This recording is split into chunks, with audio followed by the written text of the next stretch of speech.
Now, in the last lesson, we learned how to add our add item to cart mutation to our collection item. We're now able to populate our cart dropdown, which is listening to our cart item's local state on our Apollo client. But we need to also display the total quantity of items in our cart inside of our cart icon. Now, you might already have an inkling of how to do this, but how do you actually attach it so you make sure that every time we add an item, this count is also increasing? Well, unlike Redux, we don't have selectors that will depend on these other values so that whenever they update, our values also update. That's a very Redux-like pattern. Instead, what we have to do is we have to make sure to write it inside of our mutation itself. That is doing the actual modification to the cart. So let me show you. Inside of our client.write data, we're going to make a new variable here called cart, or let's just call it item count. And this by default will be 0. Now, the item count is going to literally be the count of the total items. And for us, we just have to make sure that we update it whenever we add, clear, or remove items, right? We've got to make sure that we always recompute this value. Now, how we're going to do this is we are going to modify our resolver add item to cart code so that it knows to do that. And this is actually very easy. It sounds more complicated than it is. All we have to do is we have to first bring in the code that actually calculates quantity from our selector. So inside of our cart selector, we had our select cart items count. We just have to copy this over. And what we'll do is we'll move it into our cart utils. So here we'll make a new function called get cart quantity, or get cart item count. And this is going to get the cart items as the argument, and it's just going to return an integer.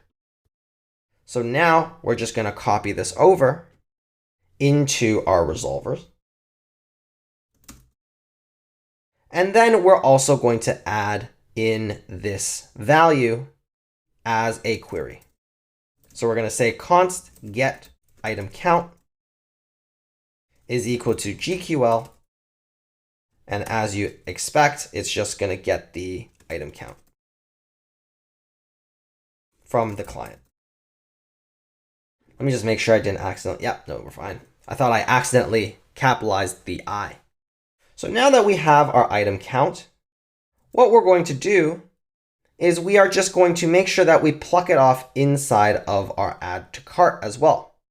So here what we'll say is that we want to also read down or set the value, right? We don't need to read it inside of the add item to cart. We just want to make sure that we set it every time the item gets increased.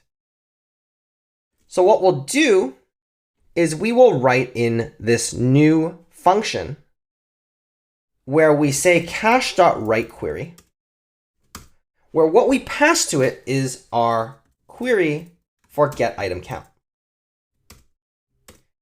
And then the data that we're going to set is equal to this object where item count goes to get cart item count, and then we're going to pass in our new cart items.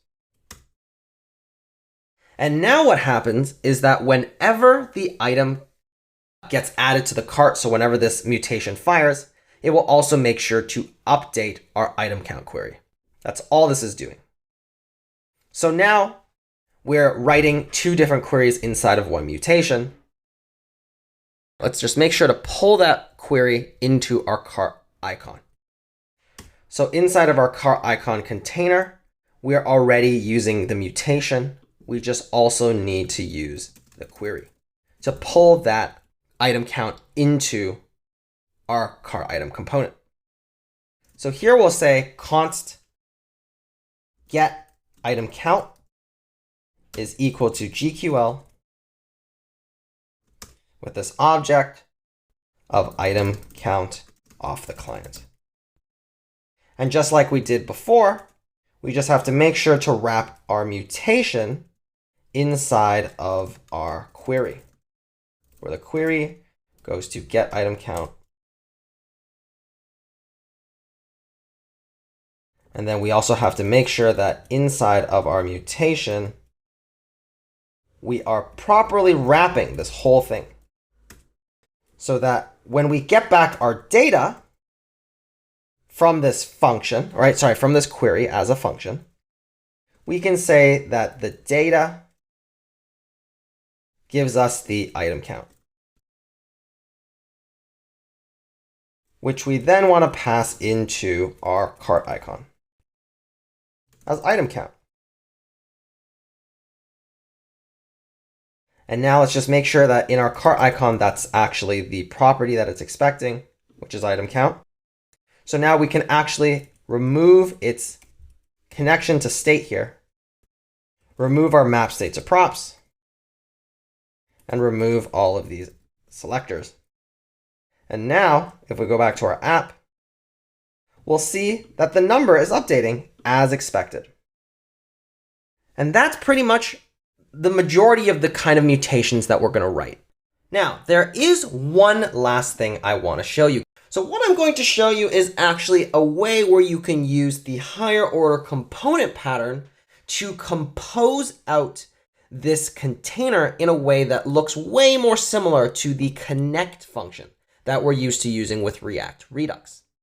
So what we're going to do is we're actually going to pull in the compose function and the GraphQL function. So these are actually two functions that we can use in place of the query and the mutation components that we just explored in all these last few lessons. Now, this pattern is going to look way closer to what we're used to with React Redux because we're able to pass in the query and mutation values that we get from these functions in as props instead. So let me show you how we'll do that. So let's first get rid of these query and these mutation components inside of our code. And what we're going to do is we are going to call compose in the very similar way as how we called connect. Now we're going to pass our cart icon container to the return of this compose, which will of course be a function that will group in all of these queries and mutations that we're trying to add to our cart icon. And in order to do that, we have to use this GraphQL function that we just imported. Now, I'm going to post for you the docs for this GraphQL function. There's a lot you can do with it, but the main thing that it does is it takes mutations and queries and it binds them to some component that we can pass as the outcome of that function, because it is a higher order component function. And as we've already explored with them, they're pretty much just functions that take components and then amplify them with some additional behavior. In this case, the additional behavior is the props and access to either query properties or mutation properties. So what we need to do in order to use it is we simply call GraphQL and we pass it either a mutation or a query. So let's first pass in our get item count.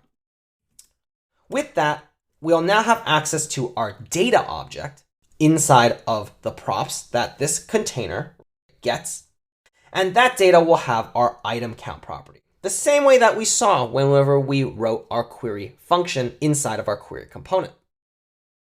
Now, the interesting thing about this GraphQL toggle cart hidden value, though, is when we pass in toggle cart hidden, it will actually give us that mutation as a prop. The only thing is that mutation by default is not called whatever the actual mutation's name is that we're plucking from this GQL query string. Instead, it's going to call it mutate. Now, we don't want that. We want it to be named after something that we expect it to do, right? We expect it to toggle cart hidden. So in order for us to do that, we can actually pass in a configuration object as the second argument to this GraphQL function. Now, this second argument can take a number of different configuration options, which you'll find in the documentation that I've linked in your resources.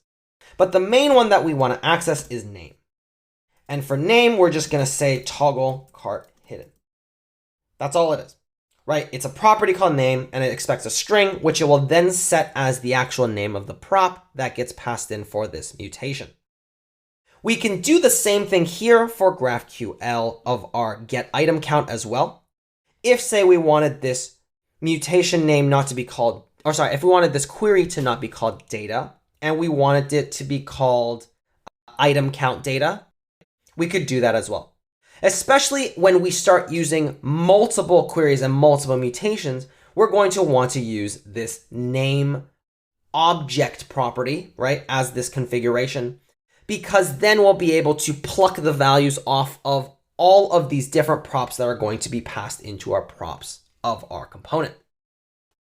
With this, what we'll see is actually the props. So I'm actually going to show you what this props object looks like first before we start destructuring off the values that we need. So let's just get rid of this because it will break otherwise.